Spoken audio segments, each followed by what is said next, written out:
This is Pet Life Radio. Let's talk pets. Vegas Rock Dog Radio. Pets, people, pop culture.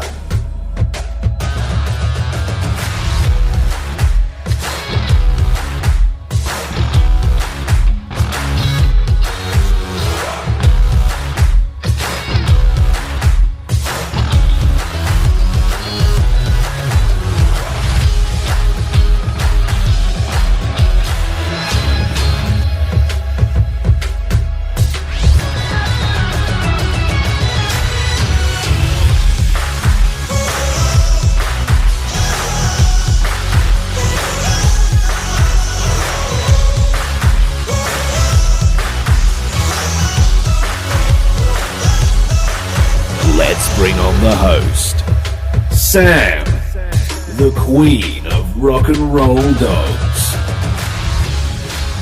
Hello everyone, I'm Sam, the queen of rock and roll dogs and the host of Vegas Rock Dog Radio. On today's show, I am solely talking about pet blogging for love and money with Carol Bryant, so stay right there.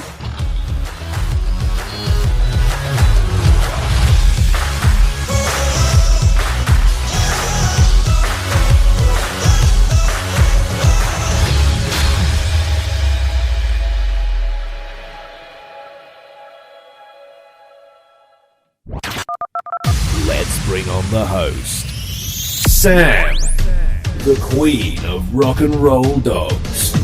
Hi everyone, welcome to the show. I'm your host Sam, the queen of rock and roll dogs, and this is Vegas Rock Dog Radio. We are a show all about pets, people, and pop culture.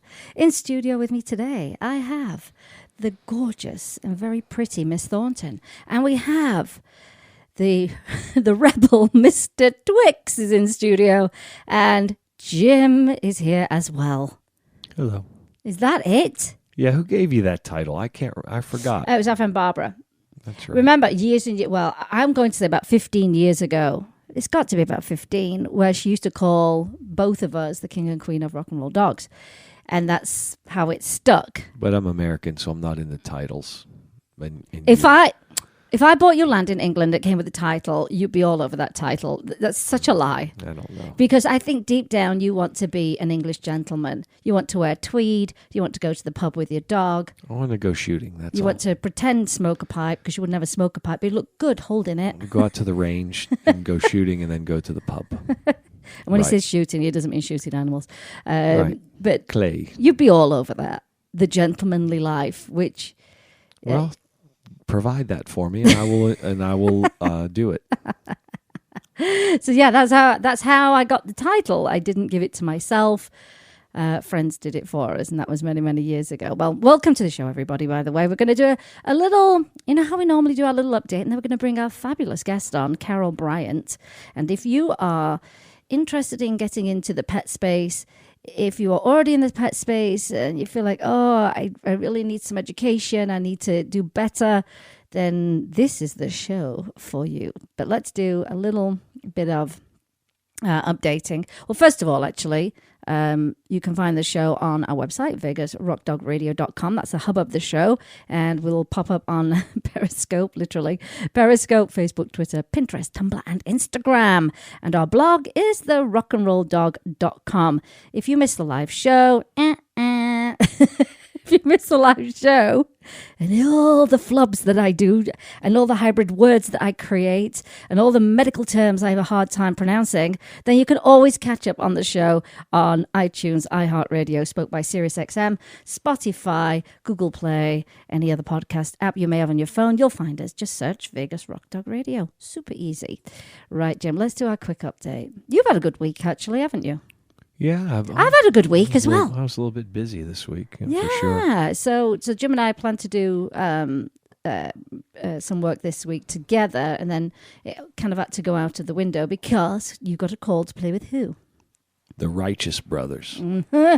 Yeah, I subbed for a friend of mine. That was well, it's funny. Bucky Hurd, who replaced Bobby Hatfield, I've played with him over the last couple of years, basically on some of my shows, my Monday's Dark Charity, and right, a few things. So he and I know each other, and I know all the horn players. Do they They're all live friends here? of mine. Yeah. Okay. And I've been and I've met a few times Bill Medley, but that was actually the first time I've played his real show, the Righteous Brothers show. So it was fun. Yeah, it was a lot of fun. Oh, you fancy? Yeah, pretty much. So are you on the sub list? Yes. You're on the list. Yeah, I'm on the list now. Fantastic. So that was part of Jim's week. He also plays with what's the name of the band? Gray Street. Gray Street. A Dave Matthews band. It's not a tribute. It's not a tribute. It's not an impersonation. It's a band that plays all of his music. All of Dave Matthews. Yeah. And they don't pretend to be Dave Matthews band, but it's a great band, isn't it, Jim? Yeah, we just got renewed going into the 10th year with that. And amazing. Then my steady regular with Frankie Marino is we're on a bit of a hiatus because he's in Indianapolis right now with the Indianapolis Symphony for their Christmas holiday show. He's actually the host of their holiday extravaganza. Oh, I didn't know that. So he's out there for about 3.5 weeks. So we're off until the end of December with that. But yeah, that's okay. It's Christmas time. It's nice to relax a little bit, you know.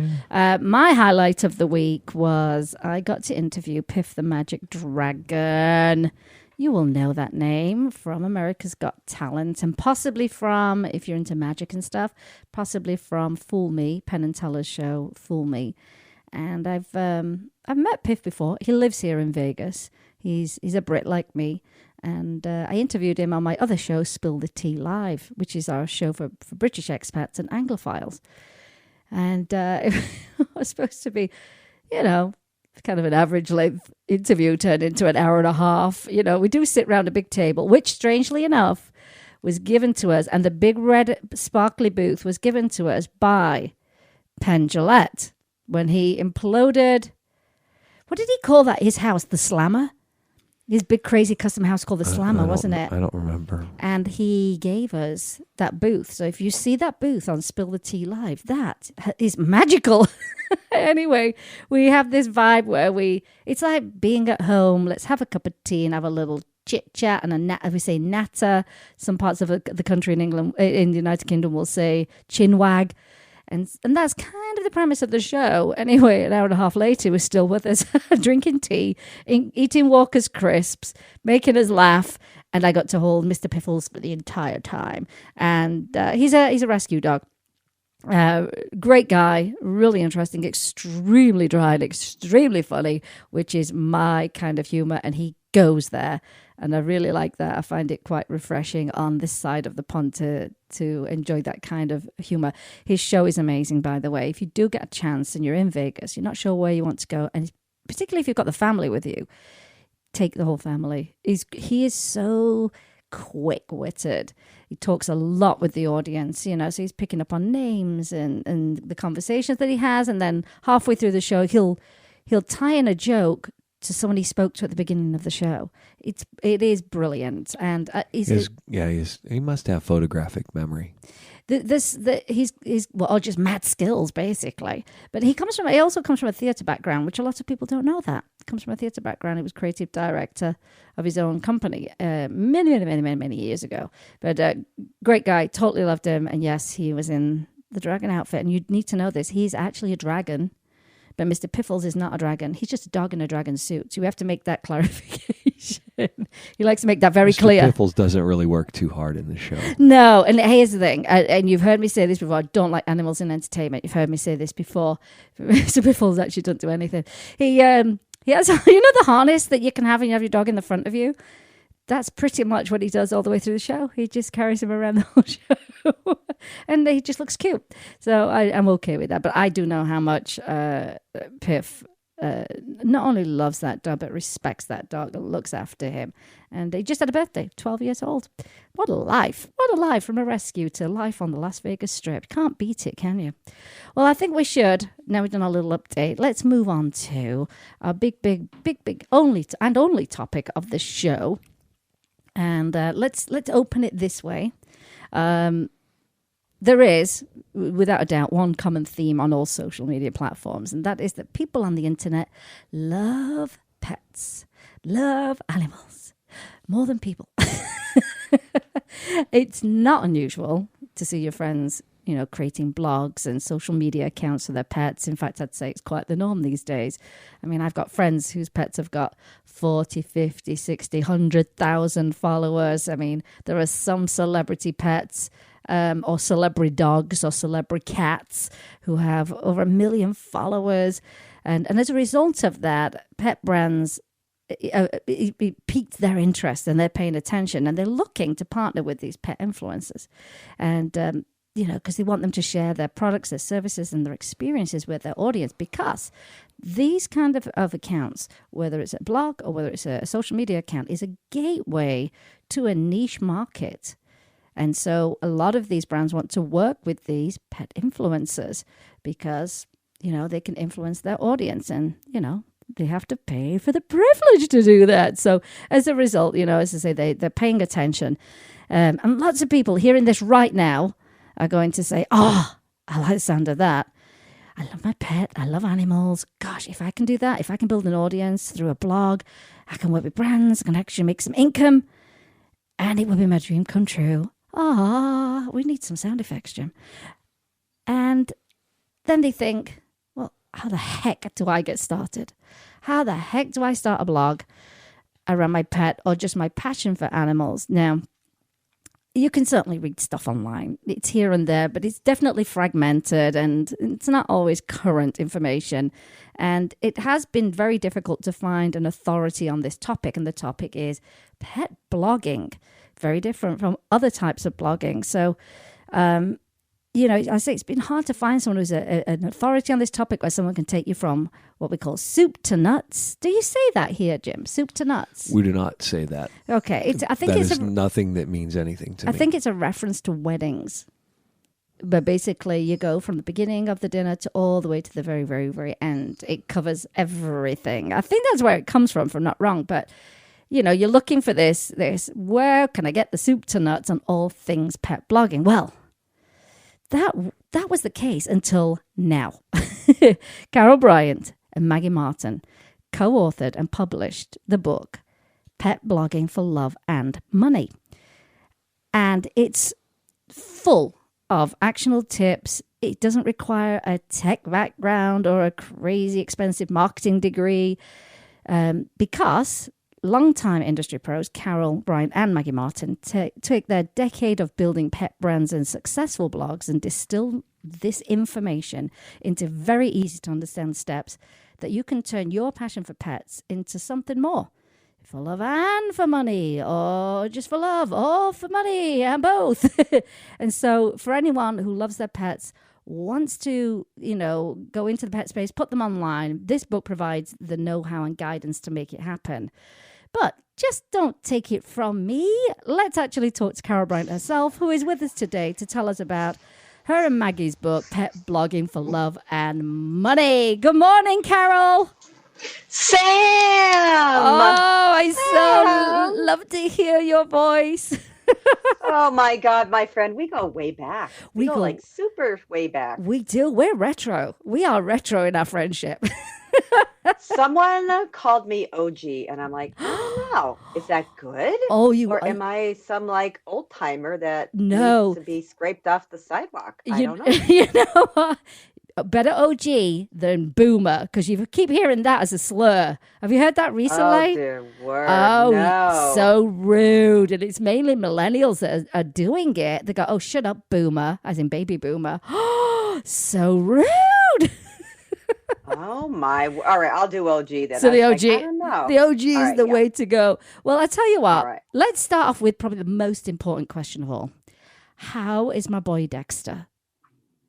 Dexter is bloody good. He is just from soup to nuts. He's good. From soup to his nuts. He's good. From soup to where his nuts were once located. He is really good. I'm so happy to hear that.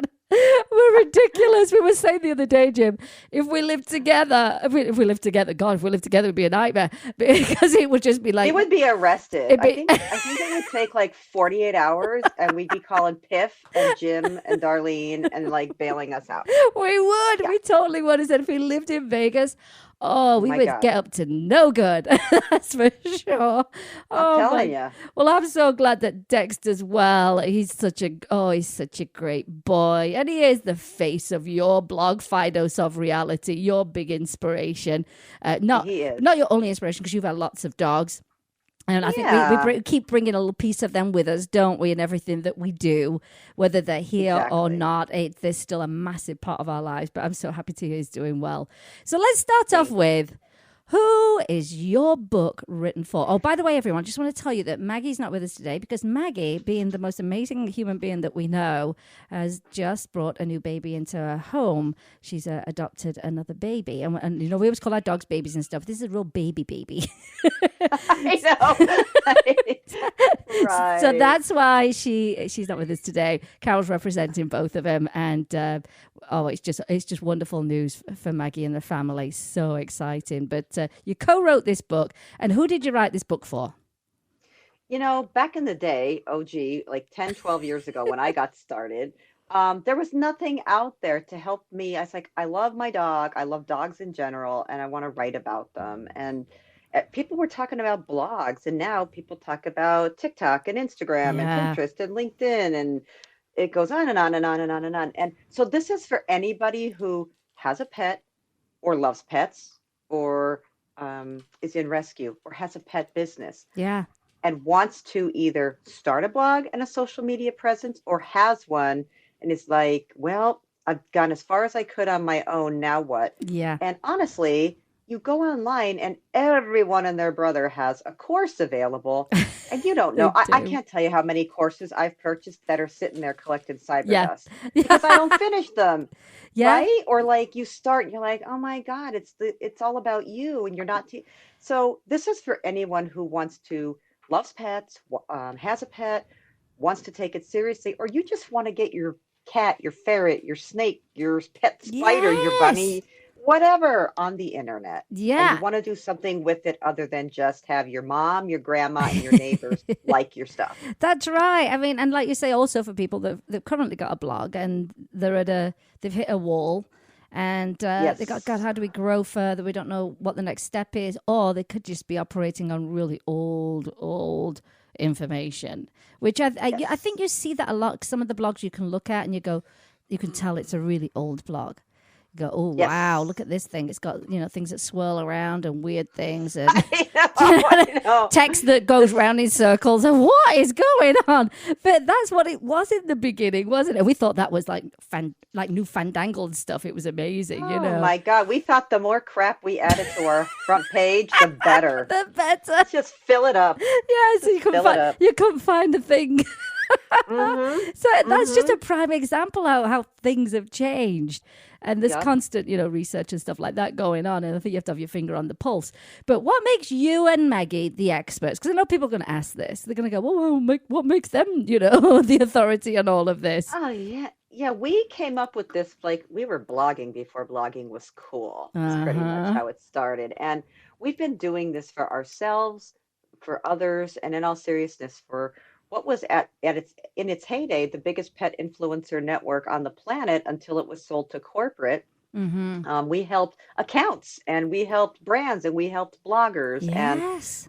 And people came to me, and I've worked in the PR space forever and a day, and so everybody from Benji the dog, if any of your listeners remember Benji the dog, I helped do PR for Benji. I was going along one day and I decided, I wonder if I could get myself on Oprah radio. And I thought, there's no way. And I sent a letter. I felt like a little kid. I sent a letter to Gail King. And I said, you've got a radio show on Oprah, and I know your dog recently died. I'm so sorry. But you're saying you'll never get a dog again. I want to convince you otherwise. They called me and they're like, yeah, and we'd like you to bring your dog and come to New York City and meet Gail and be on the show. How incredible is that? Right? And so my big thing is like, who cares if they say no or put you in the slush pile? Ask. Well, and so, you got to put yourself out there. And that's kind of where my roots were, was just, I didn't have anybody to tell me, and neither did you. You blazed a trail. You just set your own trail, and you're like, hey. Yes. And like you said, don't be fearful of it and think, oh my gosh, Oprah, Gail, oh my God, that's such a big, big thing. But think about how you did that. You said, I know you lost your dog recently, and you said you'll never get it out, but let me convince you differently. And I think that is such a prime example of how we get people engaged and interested in what we're doing. Yes. And I think that's a prime example. And just, like you say, if you get rejected, don't worry about it. Just keep going. Yeah, you've got to have thick skin. That's the one thing I have learned is like, do not take it personally. Blogging is such a marathon. Social media is a marathon. It's not a sprint. And that's why a lot of people quit. So Maggie and I were like, well, what do we have to lose except 10 years of our lives? Let's go for it. Let's go for it. Well, I think what another thing I want to mention, because it's like I say, you come from the PR space, you've helped brands, you've done campaigns, so you know what brands want, you know what bloggers can do, you know how that marriage works. But you also are the president of the Dog Writers Association of America, and Maggie happens to be the vice president. So you are true writers. Yes, I think writers first, writers at our core, and that, and not to derail us, but that's what Maggie took over in the book, was she said, so many people don't know what they're writing out there. They need good grammar, they need context, and of course it's the internet, but I'm gone when I see 10, 15 spelling errors or like, I'm out. I'm like, I'm sorry, but like, get a dictionary or put your spell check on, because it's a turn off. I'm the same. If someone sends me a link to a podcast and if I hear it's bad audio quality, I'm instantly turned off. And it is the number one reason why people don't listen to podcasts. It's the number one reason. And it's the same thing. Is that right? Yeah, I have that same vibe. I'm like, and I have such good expectations. I mean, even people who are really good, their information's fantastic, but I'm like, I can't listen. Sounds like you're in a cave. You know what my marketing thing? You know what my marketing thing would be for that, Carol? If your audio sounds like a cave, tell people you're broadcasting from a cave, because then it would be you're cool. You're a cave person. You're a cave. You live in a cave. And you club your meal for dinner, and that to me, it would be cool. Then it'd be God, that's a good idea. Someone should be a cave podcaster. It would be cool. You could spelunk to them, and it would be so fun.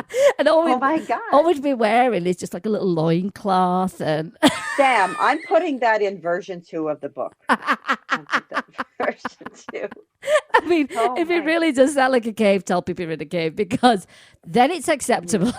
If you're not in a cave, it's dreadful. But it is a turn off. Like you say, like grammar and spelling is a big fat turn off when it's not correct. I mean, there are some good tools out there, like Grammarly for one. Yeah. I mean, Grammarly's free. There is a paid version, but it's a free version and a bit of an education for people when they use it. They go, oh, really? I didn't know that I was doing that wrong, So totally. As a writer, it must make you crazy. It must make you crazy sometimes. It does, and that's what she took a whole chapter on, and it's not brain surgery, but we do it in such a fun. She's taught this at college level, and so she brings all of her years of experience, and I've got my English degree and blah blah blah blah. So, your Grammarly, your spell checker is not going to pick up that you think 1 + 1 is 2, TOO. It's just not going to get that. Mm-hmm. And so things like that, it's pretty much a little bit of everything. So Maggie and I are OG, as someone called me. Mm-hmm. And you're OG, because now I know that's a good thing to call you. Yeah, it is.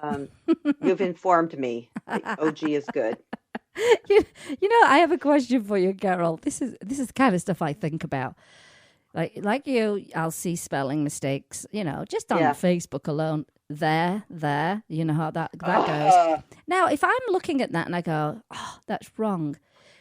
Is the person who spelt it wrong looking at the correct way it's spelled on other people's posts and thinking they're wrong? Oh my God.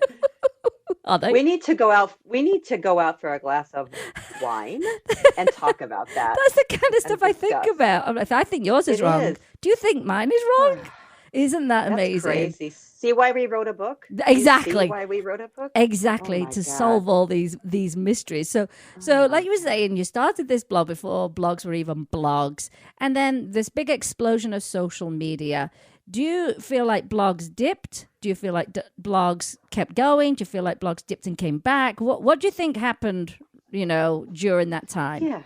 Yeah, so much happened that when blogs became popular, I mean, that was all there was. And then came all this social media. Um, my big thing that I saw was a shift that blogs evolved. I saw blogs being able to do things like you do on the radio. And I saw podcasts as an extension of blogs and Yeah. vloggers, video bloggers, and Yeah. folks who are quote unquote influencers, some of them having no business to use that label, but that's another conversation. It is. They start an Instagram and they have 80 million followers because they have a dog whose tongue hangs out. Nothing wrong with that. Yeah. But is it a true business model? Or hello, when things go away, MySpace, Vine, you're in trouble. Yes. You're in trouble. Oh, you own your blog. Yes. You own your blog. And you own that in your email list. That's what I always tell people. And do as much as you can on social media, but start abandoning your home base and don't cry when your home's suddenly missing. Don't be crying. That is such good advice. I know so many people who are not building a list of emails. Yeah. How are you going to reach out to your people if you don't have that list? Like you say, and you know what else, Sam? Like people get banned from Instagram, Pinterest, Facebook. Oh yeah, they do. They don't even know what happened, and like bye your whole career. Yes, gone. Exactly. I mean, just gone. And sometimes you say it's not for any reason. Sometimes it is for a reason, and then you can't get it back, and all of your work is gone. And I think that should never be your business model, is to rely on social media, because you just don't own it, And that's why we went looking, like when Maggie and we posed to each other that question, like, well, where is blogging going? You could put in Google, is blogging dead? And the people whose blogs are dead will say it's dead. Yes. It's like, well, there's a really good observation. I say no. You've just got to roll with the changes. They've evolved. Blogging has definitely evolved. It definitely has, and like you were saying, it's more of a marathon. It's definitely not a sprint. You just have to be in for the long haul. You have to get into a groove, I think, with how you put your content out, when it goes out. You have to have a system in which you do this. Otherwise, like you say, you'll get frustrated, you'll give up, you have too much of an expectation too early on, without getting that groundwork in there. And I know people are asking, can you really make money with a pet blog? And is it, you're making money just through the blog, or are you going to have to use other streams of income, but with your blog being the kind of hub of everything? Mm-hmm. And we have a massive list in the book of how to earn money pet blogging. And the thing of it is you've got to get established first. Yeah. That's the one thing. Like, generally speaking, most of us aren't overnight successes. It took us more than a week. And I say that because there are so many things you can do. Now, for those of you who are listening and have been in the space for a while, of course, ad networks and serving ads on your blog. So for newbies, you land on a blog and you see ads. That's a way to make money, but so are seminars and webinars and sponsored blog posts and podcast sponsorships. Personally, I've landed writing assignments because someone saw the writing quality on my blog. Or I'll give you a little side note too. The New York Times went looking they wanted to do a story on if dogs fall in love. So they typed in, a reporter, can dogs fall in love? And I was number one in Google for Can Dogs Fall in Love? So I landed a spot in the New York Times. Someone saw me there and offered me an assignment somewhere else. So it's this whole big, the pet industry is so big, but so small. It's like a mind-blown dynamic. So I mean, you could do everything from coaching to YouTubing to selling courses to selling ads. I know people that start their own Amazon shops, Samantha Ratcliffe. Yes, I have mine. Yes. With your wonderful journals. And I mean, they're so high quality, and all these things that are on your blog and extensions of your blog. Yeah. But it only starts because I had a business plan. Like, if I cannot even imagine where I'd be if when I started, and I don't mean some Harvard degree. I was like, it's 2 pages. Here's how I'm going to make money, and here's how I'm going to go about doing it. Yes. Yeah, I think you do. I think when you've got like you say, you've got a bit of a path. It's much easier to stay on the path itself. You know what I do like about your blog, Carol, and lots of people don't write this way, is that you write in long form. It's so in depth. It's super educational. in some of them, particularly with the things that have happened with Dexter, medically. And I really love that, because then you can go in and go, oh, wow, I got all the information and the resources. And this was her personal experience of what she went through. And I think that is a big help to people. It's also a big comfort to people who land on a blog for a dog that's had an ACL surgery or whatever. And they go, that's totally true. Yeah. Totally. I was one of my biggest posts in the history of my blogging. My dog was, he had a tick. And the tick shut his immune system down, and he nearly died. Whole long story. But I have people who write me from all over the world, and they'll say, I'm sitting in the emergency room with my dog. I Googled immune-mediated thrombocytopenia, which was this big old disease that my dog, and I couldn't find anything, and yours was the first post that came up. I am showing this to my vet. I'm showing this to the emergency room doctor.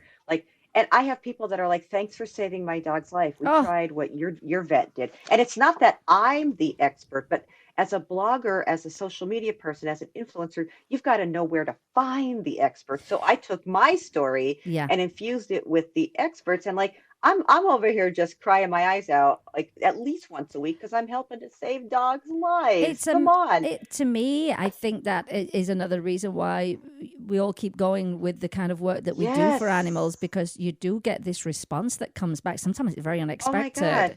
And same thing with you with the suffocation with the bags. Oh my gosh! That I share that so much. You have helped so many people and how to find lost dogs on so much that you do, Sam. For everybody listening, follow Sam. The girl knows what she's doing. The girl's OG's got it going on. But I think what we're talking about now is just these prime examples of all these different ways that you can be in the pet space, with your blog being the hub, and how it all, it all grows from there. And I think that's, even though it's a niche now, years ago, and I've heard people say this to me too. They go, don't you need to be, on a store, online store of it? Don't you need to be selling everything to everybody? No, you've got to niche it down big time, because that's what you become the authority on, even if it's only your own personal experience. But you niche it down, because there's an audience for every little thing. Like you say, sharing that, dogs can suffocate in snack bags, if you didn't know about that. And that's a big advocate thing, that you can get involved in. And you may have had that experience yourself, and you want to tell people, I don't want you to go down this path. And that's what happened with pet suffocation, prevent pet suffocation. There's so many amazing ways that from that blog that you can then grow that business, and then it can turn into income as well, not just impact on people's lives. Totally. And you don't have to do it for money.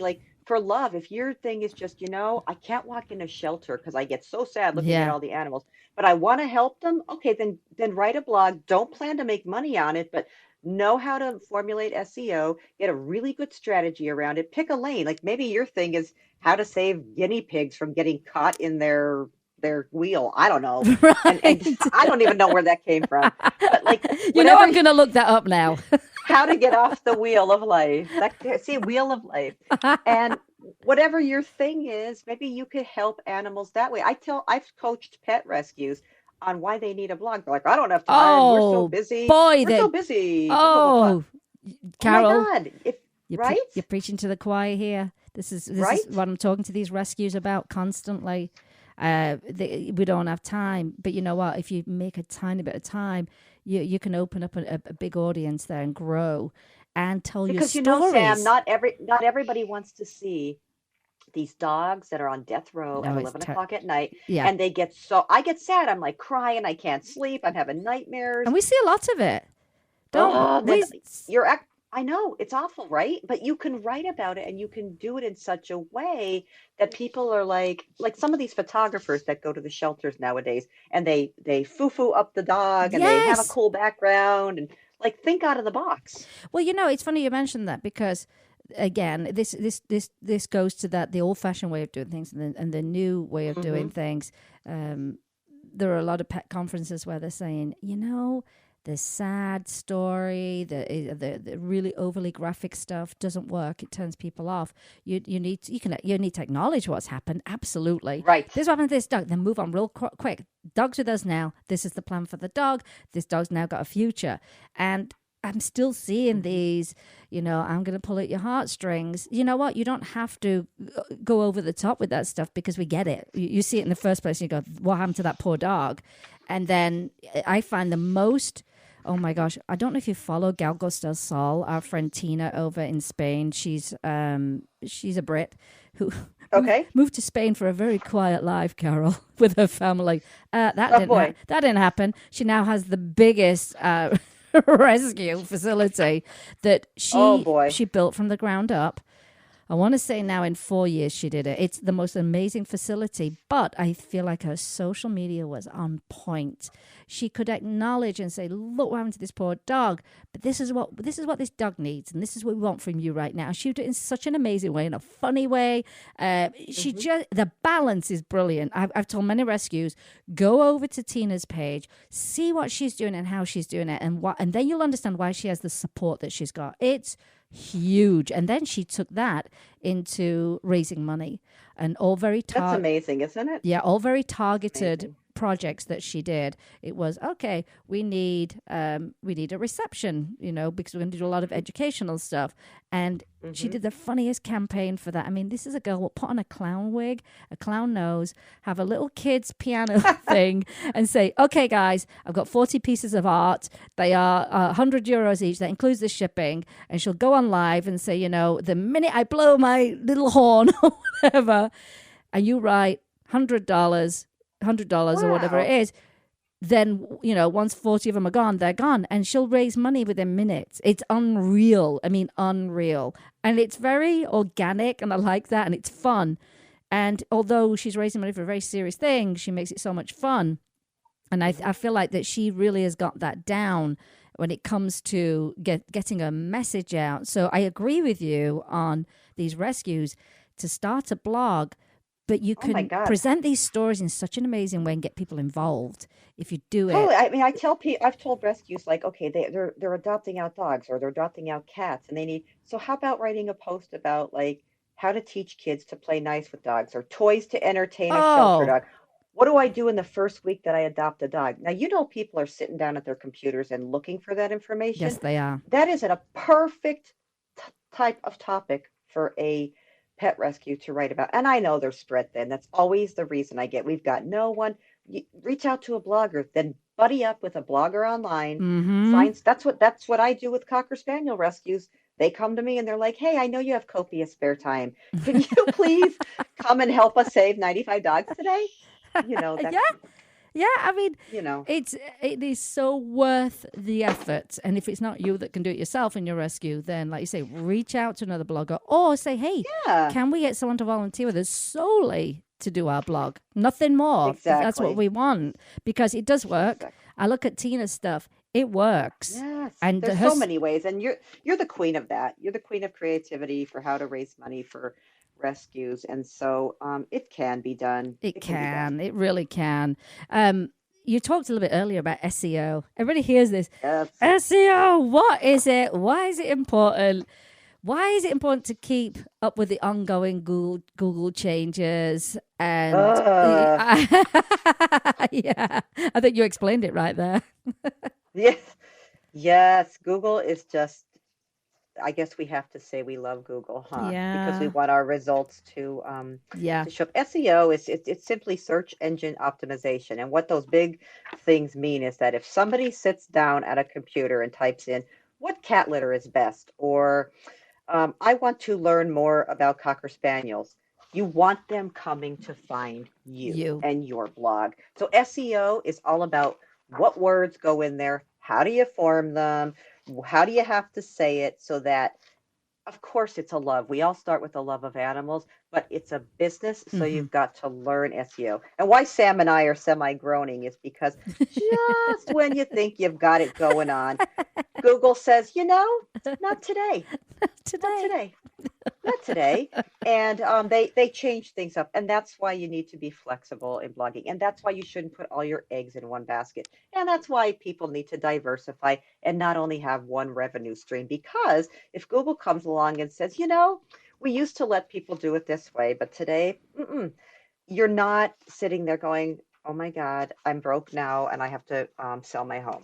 Yeah, There's, and it's scary times right now, Sam. Well, it is because I think what's really happening right now is, of course, when people, particularly like medical terms, because everybody's all, Dr. Google these days, is they don't want people landing on non-medical posts. Yes. And that's so true. Yeah. That's so true. And so they're going to discern whether you're the person they should be landing on, or should it be a doctor's blog post. But I think the combat is, and like you mentioned earlier, you yourself, you write about your own experiences, but you also pull in the experts. And you have to. And it can't be that you link to your buddy who, is a goldfish blogger and they don't ever update their site. You've got to be, now there's Google Books and there's Google Scholar and there's Google News. And you've got, and I actually I just wrote a piece about a certain color of Cocker Spaniel. I talked to a geneticist. Whoa. I talked to a veterinarian. Yeah, because you know what? I want to be considered a digital journalist. I don't want people saying, that's the girl who chews gum all day. And then sometimes she goes online and talks about her Cocker Spaniel and how cute he is. Right. No.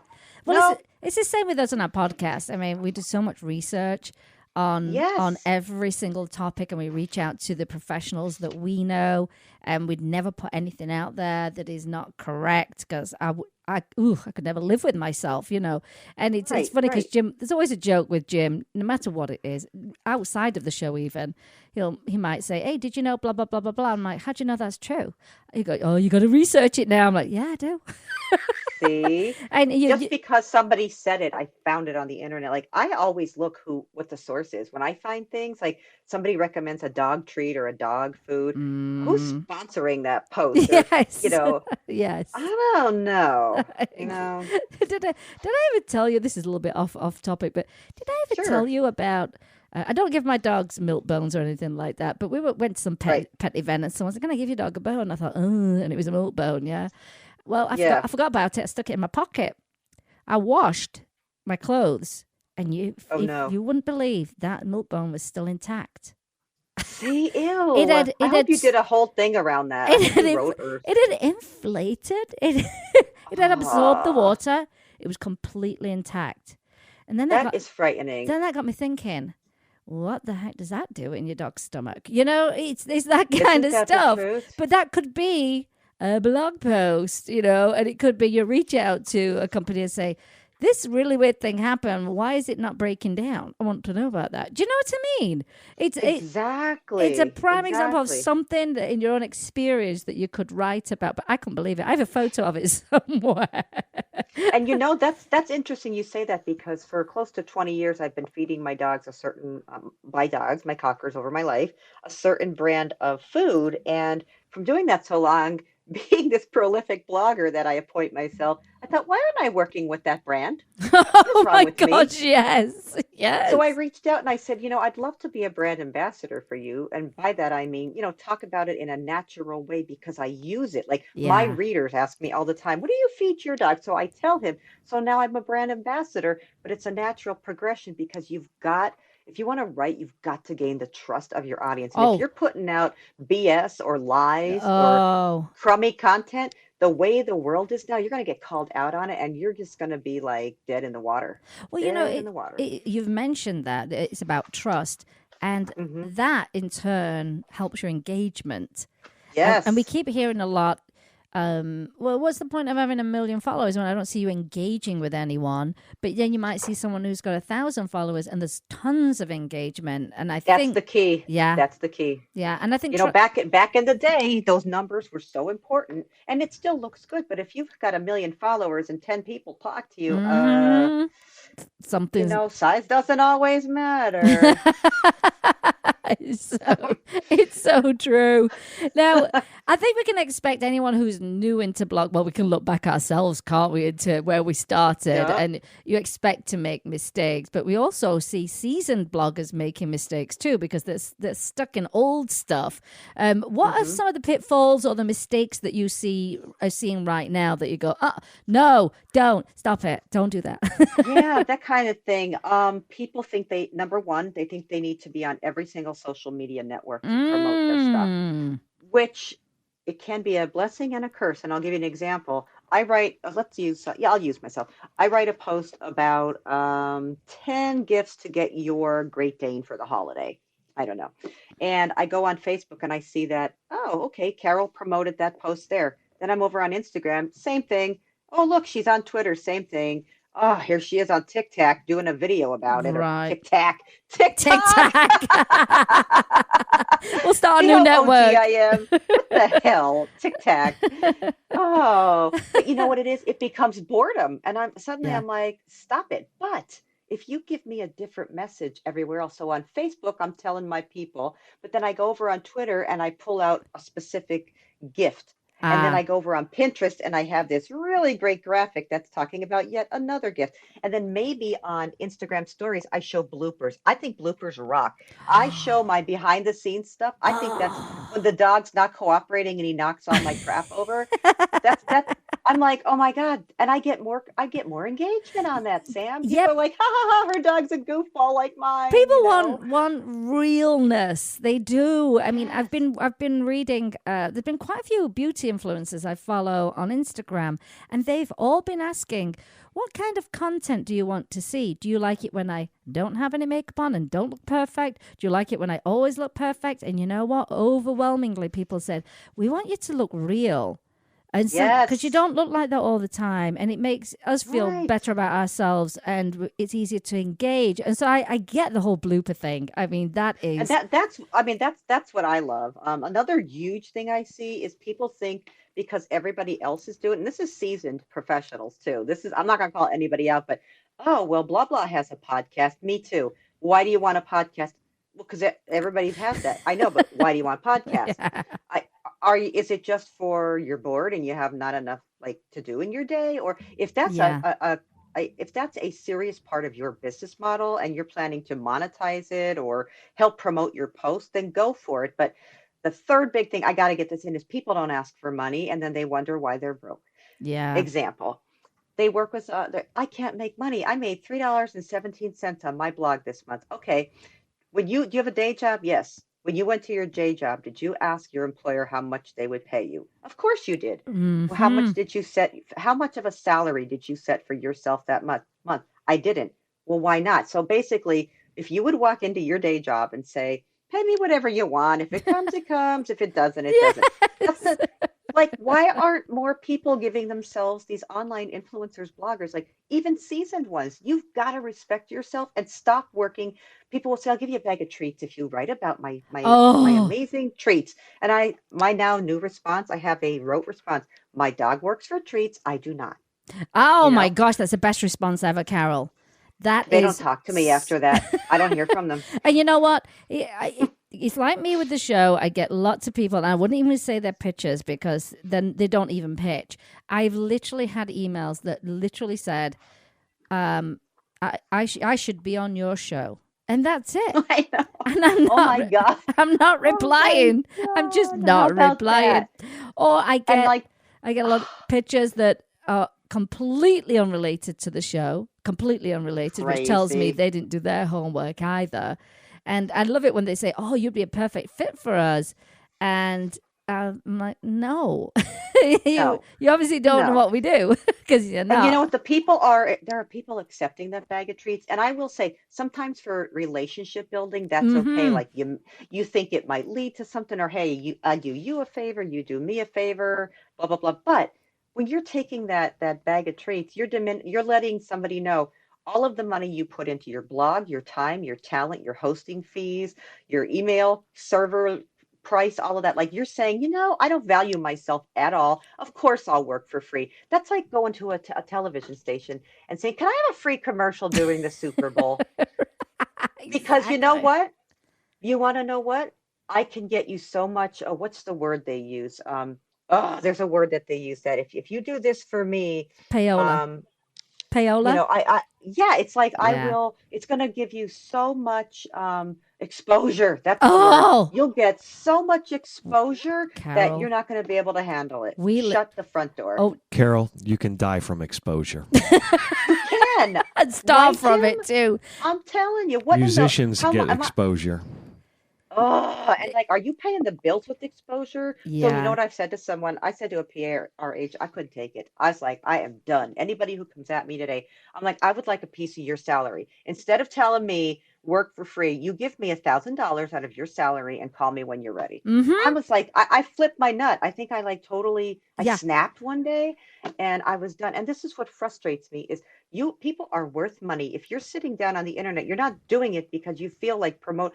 Yeah, you know what I Yeah. think I'll do today? I'm going to promote cat litter because it's good for my exposure. Yeah, What in the exactly. world? I mean, Jim is the Ugh, biggest victim of it. All musicians that we is he? know. I can't imagine. Well, doesn't he just love playing? No, he's a professional musician. My But God. but you know the way I look at it as well, Carol. You know, a lot of people will say, and I see this question a lot. You know, if I've got X amount of followers, what should be telling them I'm going to charge them? You know, blah blah. I charge what I'm worth. Exactly. I do, honestly. I don't go, oh, well, I Yep. have X amount of I just don't do that. I'm like, this is what I believe I am worth. And if you fall into that, great, we can work together. But I think that's such a good piece of advice, Carol. But Sam, and you know what? You know what else? How about the ones that say, I'll paint a picture of your dog if you'll just promote me? What in the world?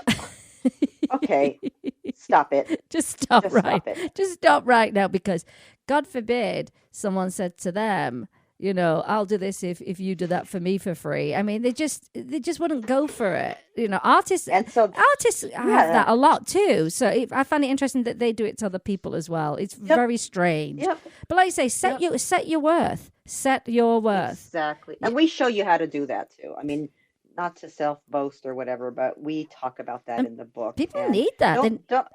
you do. They need that hand holding, you know, to give them confidence.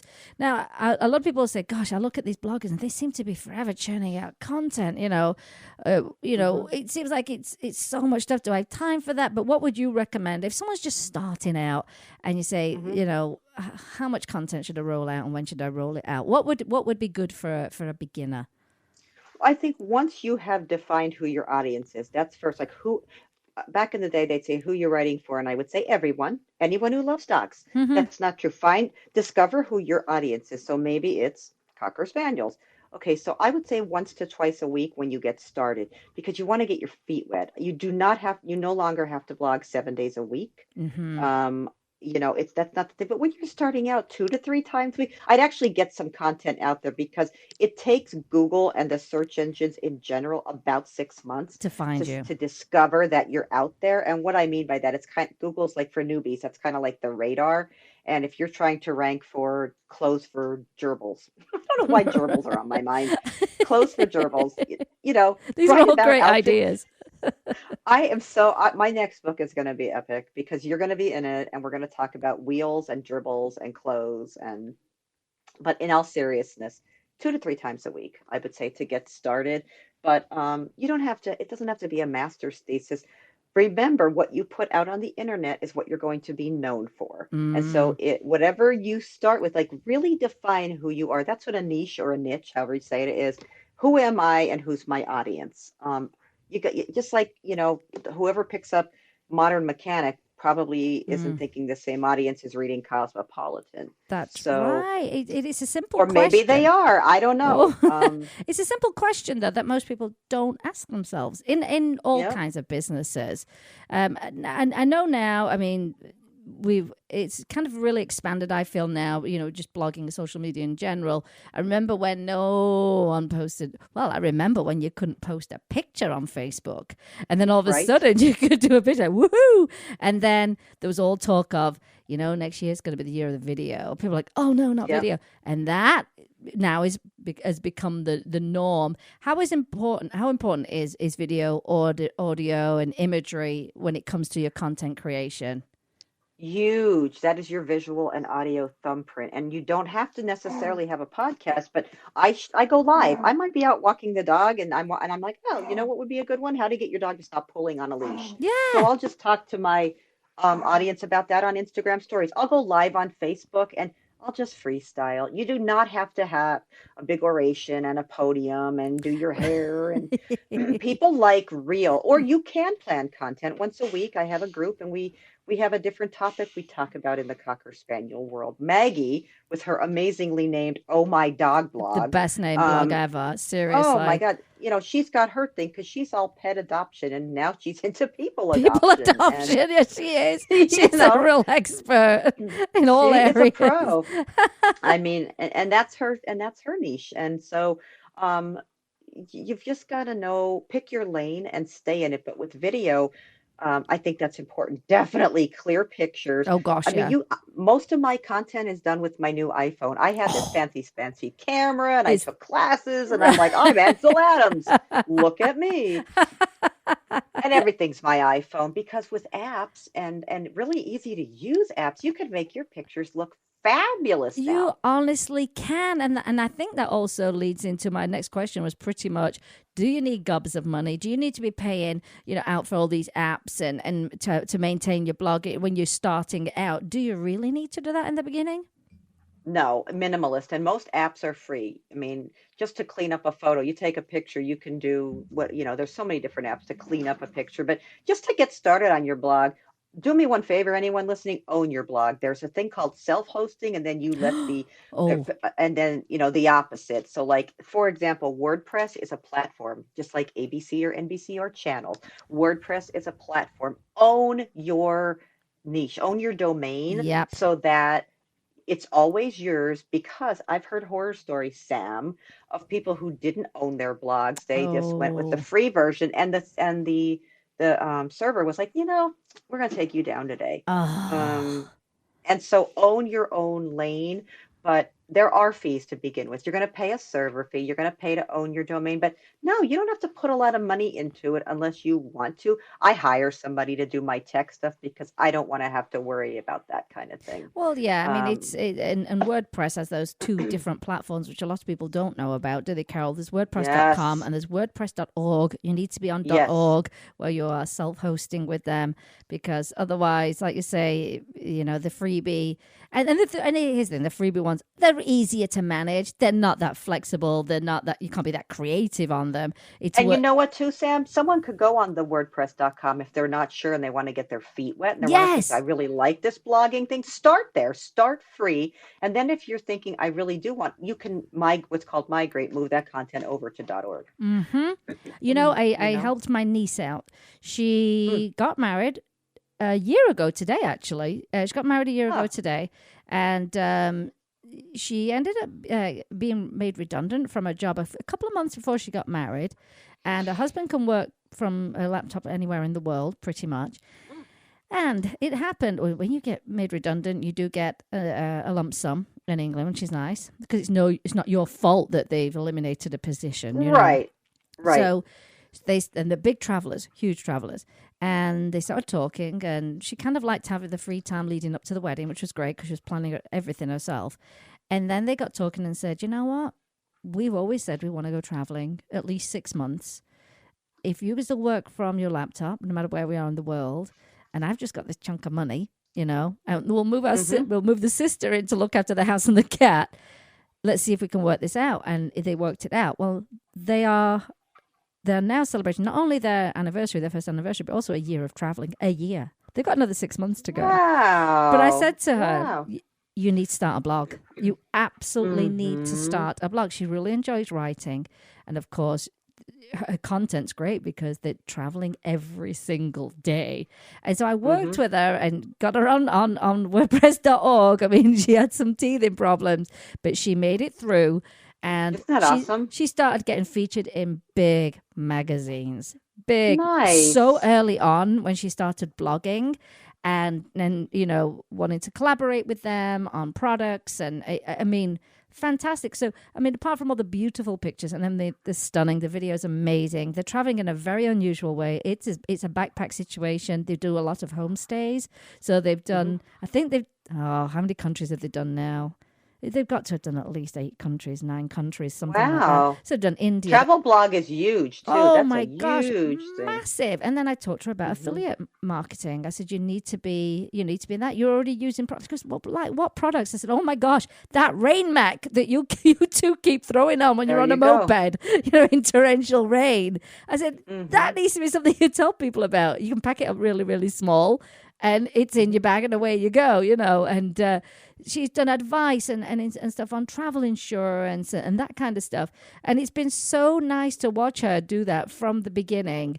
And it's grown into something and so good. And all these experiences that she's getting, these collaborations and features. It's just a prime example of what's your passion? What are you doing? This is how you're going to get started, and just, put that content out. She just kept putting it out regularly every single week. It came out. You knew what day it was coming out, and she's made it work, I feel in a very, very short period of time. And it's been amazing for her. And I think that's the same experience for anyone starting with something new. Just have a plan, and you'll be amazed at the things that'll come from having that blog as your hub. Just don't quit. I always say don't quit. Don't quit. Like, just pivot. Like, don't. And oh my God, imposter syndrome or comparing yourself to. I love this quote. Don't compare your beginning to someone else's middle. It's like, if you're new, you've got to just stay in your lane, learn from people, but don't get depressed because she's got 8 million views and I've got like 3. Right. But you may end up having, you may end up having better engagement than that person. Exactly. And it's just, you've just got to stay confident, be in your lane, but not quit. Oh my God, I sound like a motivational speaker, but you know what I mean. But you are, though. That's what I love about it. You're like, come on, you can do it, people. And that's why I wrote this book. Like, we're going to show you how you can do it and be successful. Now, I've got a 2-part question for you. Looking into the future, well, not that far, but in 2020, yes. For pet bloggers, what do you think is going to be the next big thing in the pet space? What do you think is going to happen in 2020? Number one, I believe that what's going to keep soaring is podcasting, video, and written. I think people who say the written word is dead don't know how to read. Because the written word, there are people who love to read, there are people who love to listen, and there are people who love to look. And so I think each of those platforms, you have to decide, like, who is your audience? Try different things out. Maybe you podcast once a month and test that water. So I think that's just going to continue to grow. Close to 70% of Americans own a pet right now. I think more and more and more people are just going to want to put their pets online. I think that pets finally are coming into their own as a niche. I feel like we stood second fiddle to lifestyle and what was used to be called mommy bloggers yes. long. We were like, oh yeah, and them. We were like, oh, it's true. Now people know that if my dog likes it, or I've had brands approach me and say, would your dog wear my leash to an event? Oh my God. It's stuff like that. So I think that's where it's going. The pet influencer is going to escalate. And I honestly believe podcast and video complementing the written word are just going to soar even more. Google's playing tricks on people right now. So you're going to see a lot of diversification. Yeah. I think other search engines are going to come along and give Google a run for their money. I can name them. Good. But, for people who don't know, like I know Bing is out there and DuckDuckGo, which I used to think was a ride at a carnival. For the longest time, I'm like, what's this carnival ride sending me traffic? It's funny you said that because, and right now they're saying can't even say it. Millennials are choosing to not have children, but are really bringing pets into their lives, and they're wanting to spend more money on them, more time with them, quality products. So I feel like that will also help drive, like you say, like pet blogs are a big thing. They're a really big thing. And like you said this, some people like to listen, some people like to read. And that's why I'm so glad that you did your book both in a digital form and also in a physical form, because there are people that love a book. And we didn't want to do audio. I thought we might put folks to sleep. if we did an audio. No way. Can you imagine pet blogging chapter 1? But Okay. like you say, you're providing something for people that one love a physical book. And here's the thing: the book it's not some little book either. I mean, there's a lot. You could hurt someone with it. You probably could hit hurt someone with it. You probably could give someone a clunk to the head. quite easily. I mean, it's a legitimate book, my friend, legitimate. But it's true. You've got to give people what they want as well. Right now, I say we talked a little bit about I design notebooks all animal themed. People are going back to writing as well. They want to pick up a pen. They want to write. I think it's brilliant. I've always been someone that loves to write. I love paper, pens, stationery. I love all of that. I always have done. Oh, I'm an addict. Carol, when I lived in Japan, I can't even tell you how amazing the stationery stores were. I go into Chinatown here and it's ridiculous. I mean, you can't get out. I mean, it's absolutely fabulous. So when I started designing these notebooks, it fed into my whole thing as well. That's your jam. But I married that with my love of all kinds of animals. And so I'm just so glad he actually brought a physical book out there, and I've seen lots of people online have been tagging you. I've got the book, and a lot of these people are seasoned bloggers too. So I know for a fact they're going to. I'm thrilled. Yeah, I'm thrilled about that. They're going to crack open that book and go, I need to change some things, about what I've been doing. When Maggie and I sat down and talked about this 18 months ago, we said, like, what do we wish was out there when we started? So that's what we wrote. I hate when you buy a book and they're like, talk to people, post on Facebook, and be nice. Okay. Oh my gosh, engage, but they don't tell you what engagement means or what it looks like or what forms it takes. You know what? I'm right with you, Carol. I am so sick and tired of these, these secrets to blah, blah, blah. And they don't give you the secrets. Or it's all about them. It's all about their life. Yeah. Well, I don't care. Like, I just tell me what to do and tell me the stuff. And that's what we thought. We're like, we're just going to put some secrets in there. Like, oh my God, could I have written a tell-all? But that's probably for another day. Yeah, you could. Oh my God, that might be, I'd probably be banned from everything forever. You're going to have to do it under a fake name. I'll be called G-Pig. Guinea pig. OG Pig. OG Pig. The original guinea pig. Oh my God, Sam, I have my new name. That's my book number 2. I'm telling you, couldn't we just? OG Pig, Secrets of the Pet Industry. Oh, Carol, it'd be so good. I'd read it. I'd probably be in it. No, Sam, can you imagine if we had a book like that? That'd be sick. See, I bet people listening now are going, she needs to write that book. I need to find out what that's all about. I know. It's an interesting industry, isn't it, Carol, to say the least? It's very, what I've learned? There are a lot of folks in this industry who just don't even care about pets. And that breaks my heart. It's true. It's true. I'm just going to put that out there. Not you or I, not the people who would buy this book, of course, but there are you go to some of these shows and expos and events and industry things and you're like, I can't even. You're like, you suck. Why do you, have a dog and you suck. What is the story with you? But, Super Zoo, as you know, we have Super Zoo every single year. And I honestly, gosh, clearly they don't really care about animal welfare because I know. I see people peddling out those pets on those booths all day, being manhandled by people all day. And I go, it's not necessary. And if you can't sell your product without luring people in with your pet. Now we have other friends, like our friend Laura Nativo. She's coming out with her big treat line and stuff.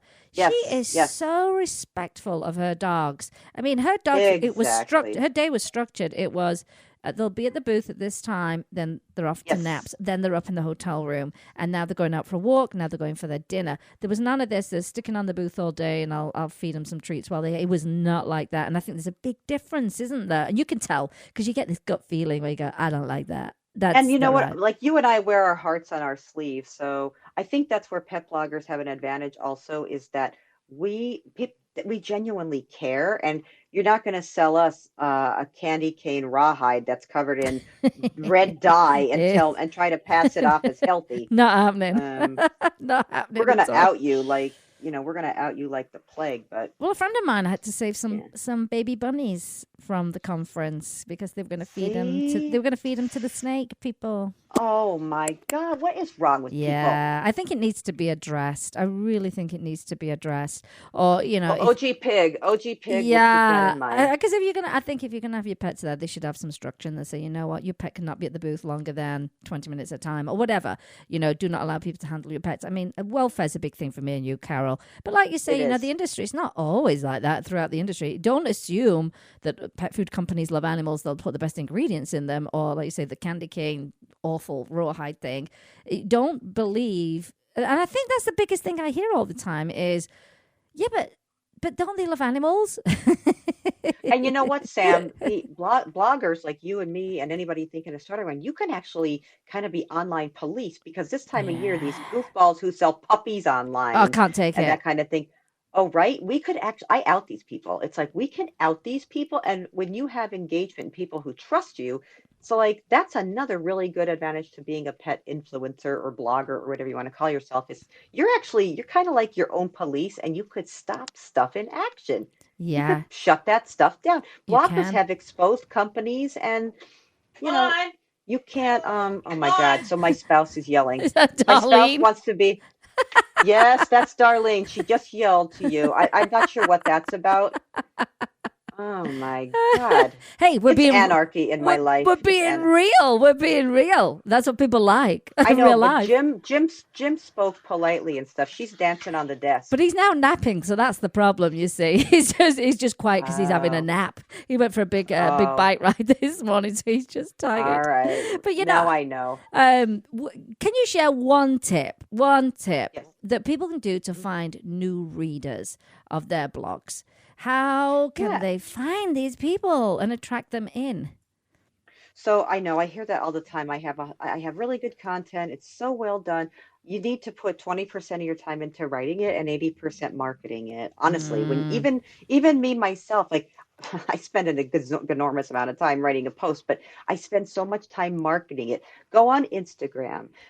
Engage with people. Just don't put a picture up and then say, I put this great picture up of my dog. It supports the post. It's all about, why you should read my post. And 4 people came over. Did you talk to anyone? Did you go somewhere else? Or do you like to go to a cocktail party? That guy who stands in the center and he wants everyone to listen to him and then he doesn't give a crap what you talk about, right? Oh, gosh, Don't be that person. Don't be that person. Don't be that person. Talk to people, engage with people. I've heard you want to grow your Instagram, spend an hour a day engaging with others on Instagram. So that's one way to pull them in. Try video. I support my content with video in other places. So I'll put it on my blog and then I'll talk about it on Facebook. Once you hit 10,000 followers as of this moment, you have that swipe up feature. I worked so hard to get that swipe up feature. I bet you did. I'm nowhere near there. Oh, it's you know what's weird, Carol? That's the big thing. I was away. This is the strangest thing. And I don't normally do this. When we were away in England for 2 weeks, I didn't post. I think I posted one thing in 2 weeks on Instagram. And my followers increased quite a lot. That's what I mean. There you go. It doesn't. I know. I went looking, and I'm like, oh, damn it, she's on vacation. She's not doing anything.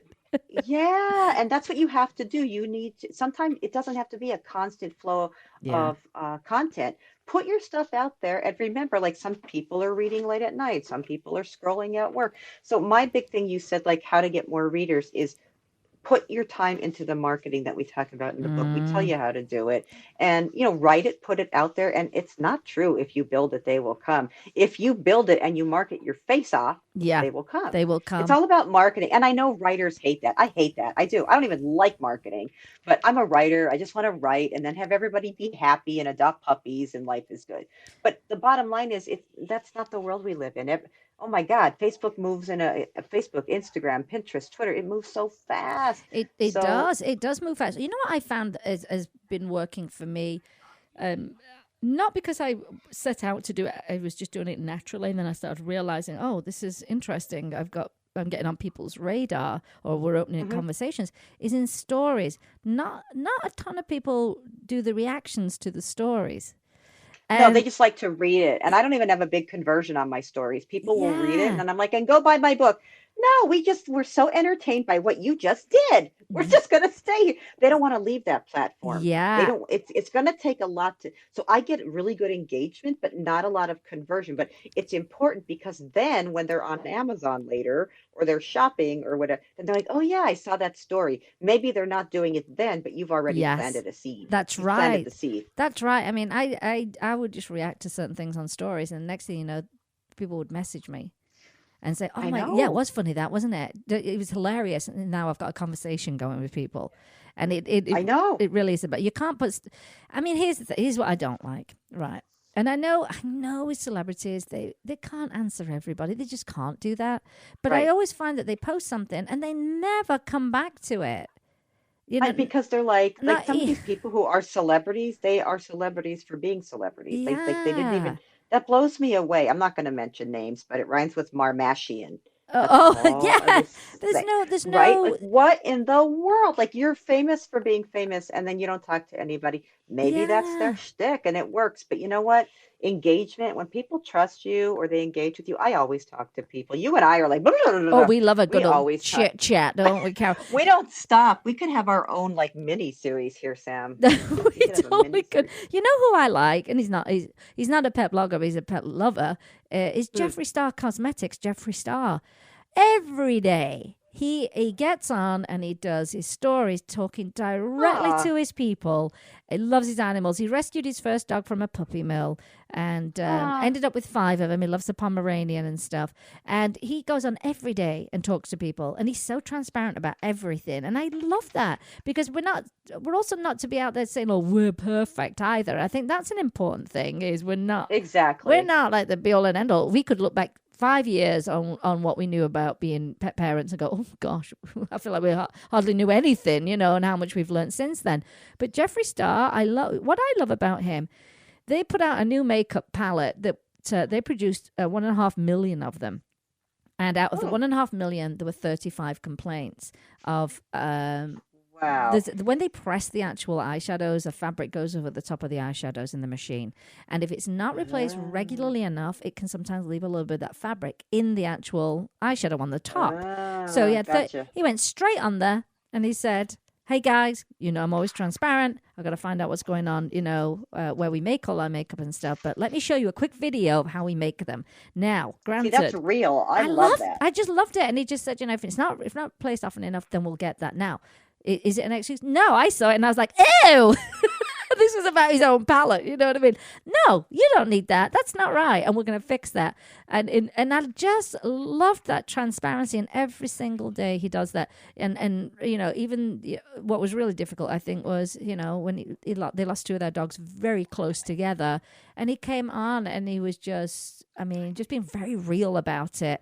And that's, I think, the connection is you don't have to be perfect. You don't have to be putting out, always educational stuff. It can be fun stuff. It can be the sad stuff, and I think that's the big lesson to be learned. I love watching his stories. He's fabulous. I have to look him up. Oh, I'll tag you. Oh my gosh, he's so fantastic. But see, that's all psychology. I think all of blogging, I think marketing, I think social media, it's all psychology. And if you understand your audience and how people think, people want to be heard and respected and feel important. They do. If you take nothing away from this, like that's what makes me feel when someone shouts me out or they're like, hi Carol, we love your stuff, or hey, how's Dexter? Like you, I'm like, oh my God, you're my new best friend. You asked about my dog. Yes. Like I love that. And we all remember each other's pets. I don't even know half the people on my street. I'm like, how's Mitzi? Where's Reggie? And I'm like, who are you again? That's right. That's right. I'm like, yeah.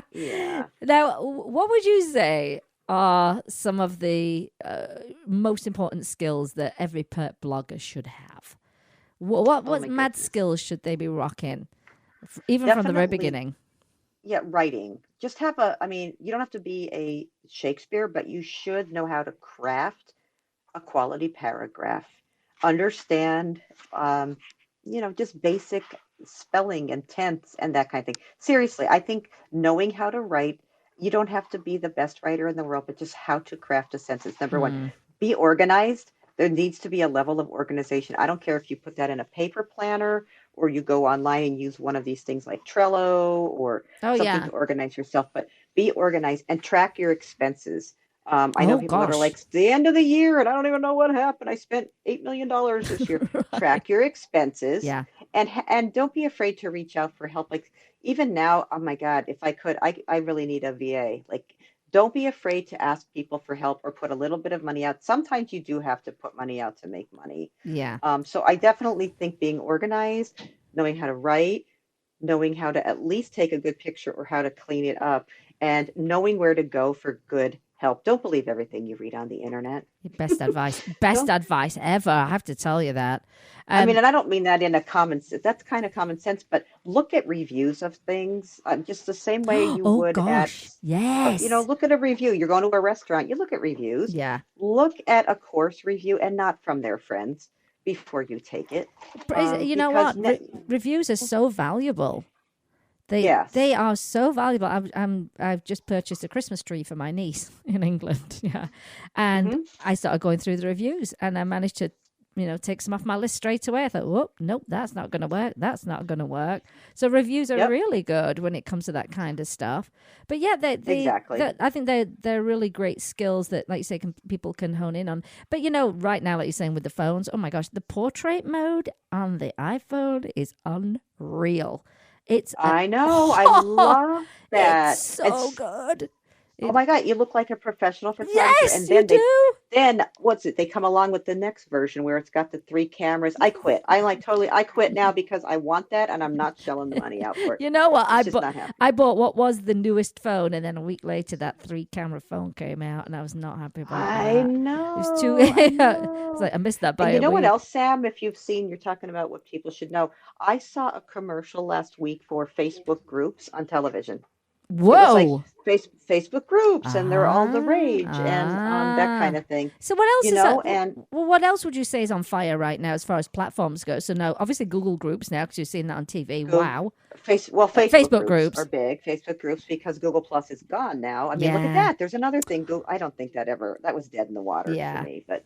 Facebook groups are hot. Instagram stories are, I swear, I think Instagram, you see it in pop culture. I was watching This Is Us on NBC and they were Instagramming each other in the series. And I think Instagram is where it's, and I also think video, to complement your blog video. And you don't need more than like your phone or a tripod or, just test it first. Have good audio. Please have good audio. And like you said, I know we started with this conversation, but that's on fire. Podcasts are on fire. Instagram stories is on fire. This TikTok, I can't get into it. Maybe it's because I'm OG, but TikTok's on fire.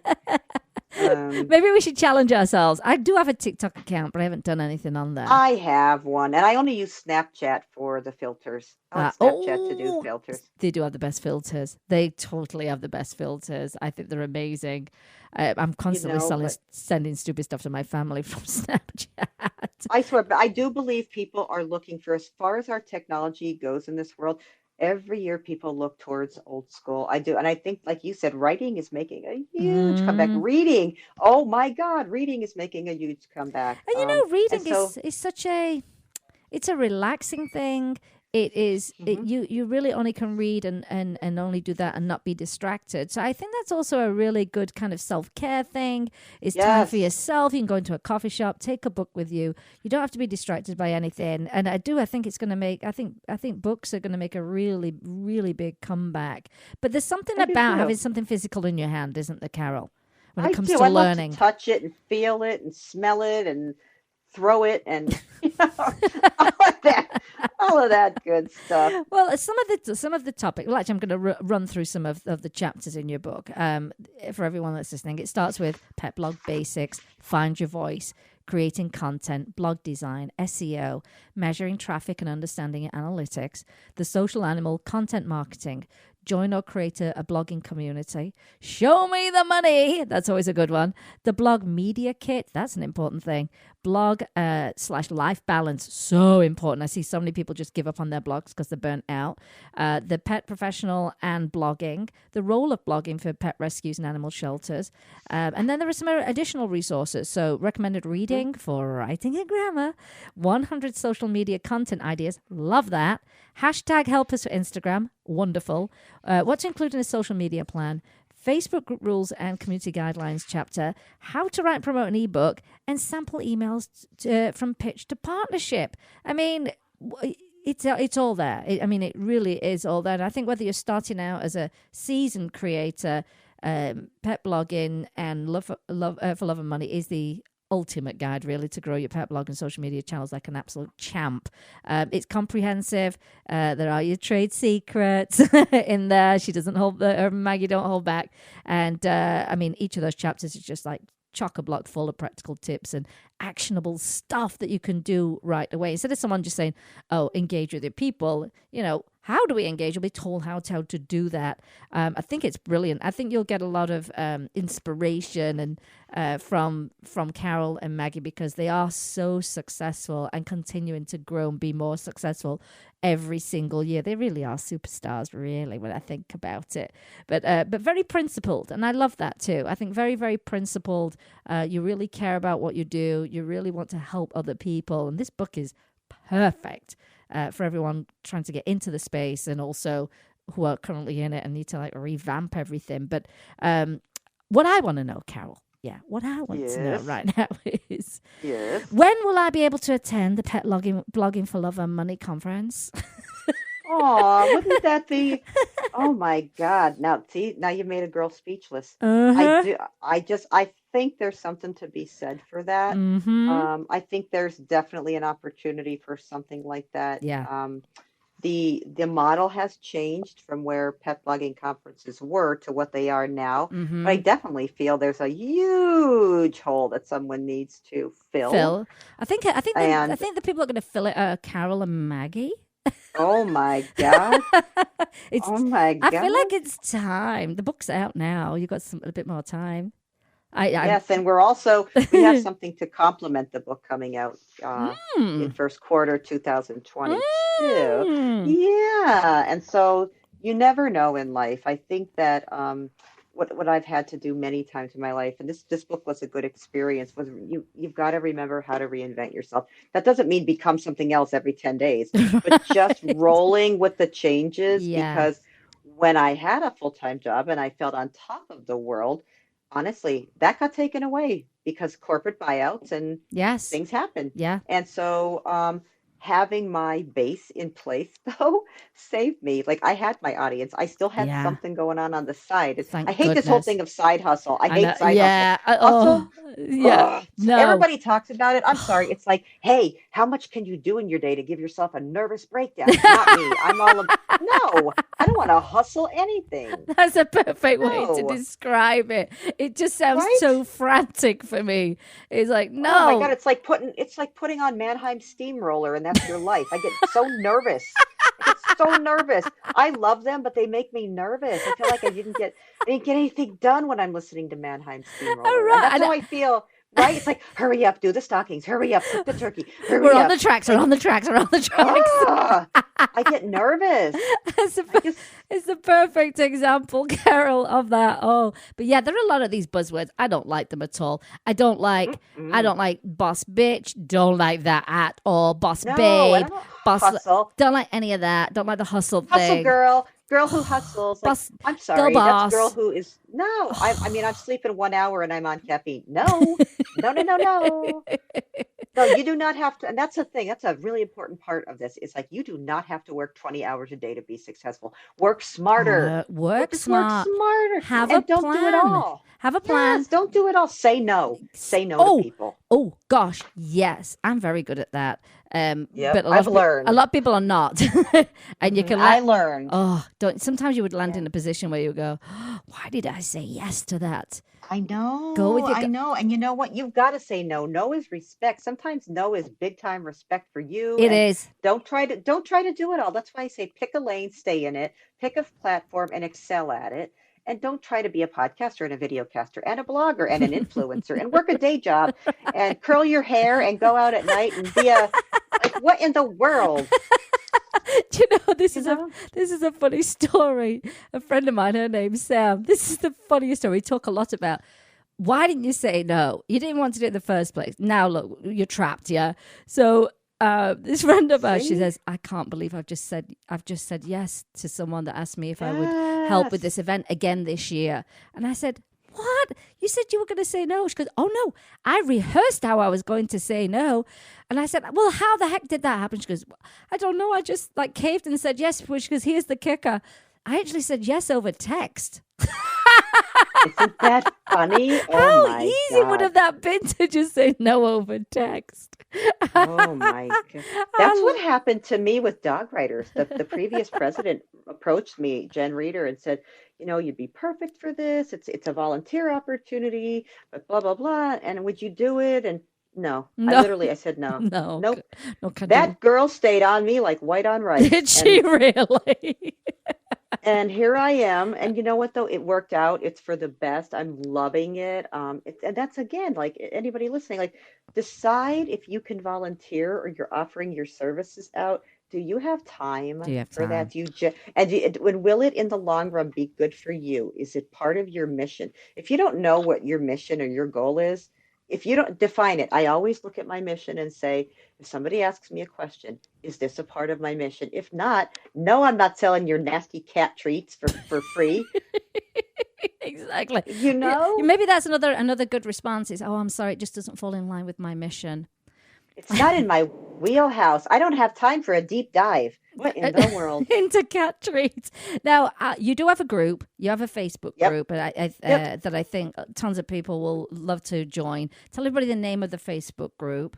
Same name as the group. It's Pet Blogging for Love and Money. We're small, but we help each other. And if you have questions that are in the book or otherwise, like the nice part about it is I answer everybody. Maggie comes in when she can. I answer. I genuinely like helping people. I know. I do. Unless you're a jerk, like I'll help. I know you do. I will help you. Unless you're a jerk, I'll kick you out then. And your person. Then I'll just ban you. Right. I'll just ghost you. Is that what they? The millennials say ghost. Don't be getting ghosted.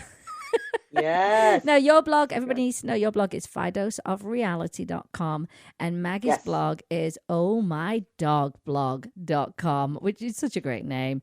I know. I love that. It's such a great name. Do you know, Carol, it's been absolutely brilliant hanging out with you. We don't normally do interviews over an hour, but we could go on. But I feel like we've packed everything in. People are going to be able to pull a lot out of this. And I think it will also energize and excite people into trying to get into the pet space in this way. I'm going to link out how they can get to your blogs, of course, you and Maggie, how to purchase the book, and your Facebook group as well. So I know people are going to ask about that, and it's really important. They'll be in the show notes, by the way, everyone. So don't worry if you didn't find it. And if you actually go to my Facebook page, I actually linked out on there as well yesterday and today. So you'll definitely be able to pick up the book, join the group, and you're in the right place. That's what I'm going to say. You would be in the right place. Carol, it's been brilliant today, honestly. So awesome. This was the highlight of my month, I think. I love you guys. I adore what you do. And just as a person, you're the real deal, as us OG say. The OG guinea pig. Yeah, I'm telling you, that's the next book. But I can't wait till your conference comes out. Oh my God. You know what? It'll be everything. This one's for Jim. It'll be everything from soup to nuts. From soup to nuts. I think that's a perfect note to end this show on. It's been brilliant, Carol.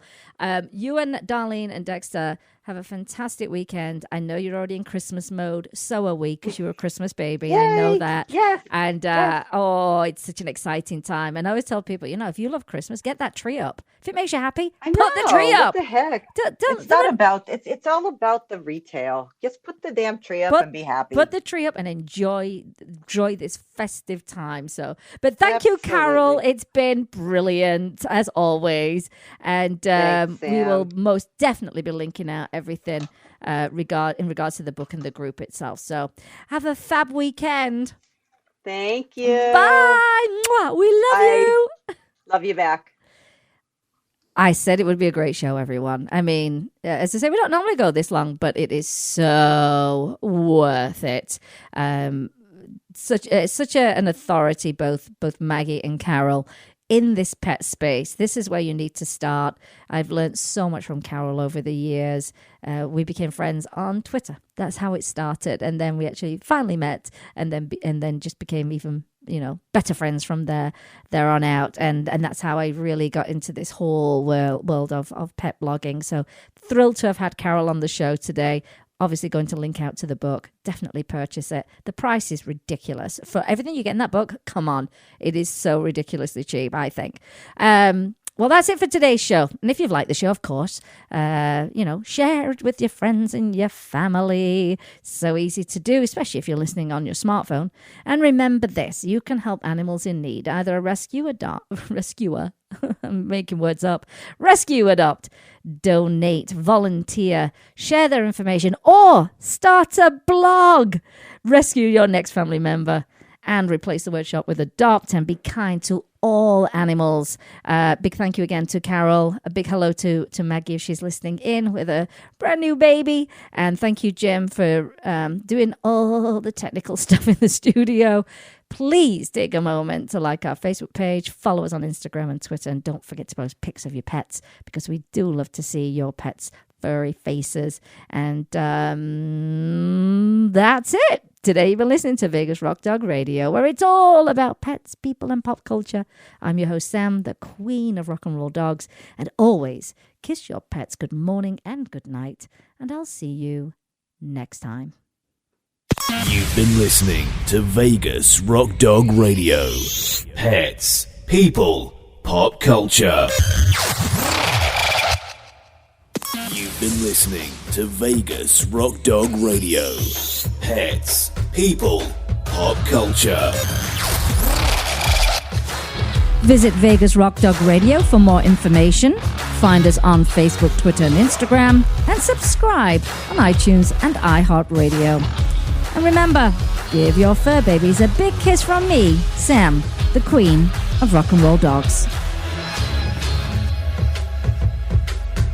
You must not rely on the information in this broadcast from our hosts as an alternative to medical advice from your veterinarian. If you have any specific questions about a medical matter regarding your pets, you should consult your veterinarian or specialist. Let's Talk Pets, every week on demand, only on PetLifeRadio.com.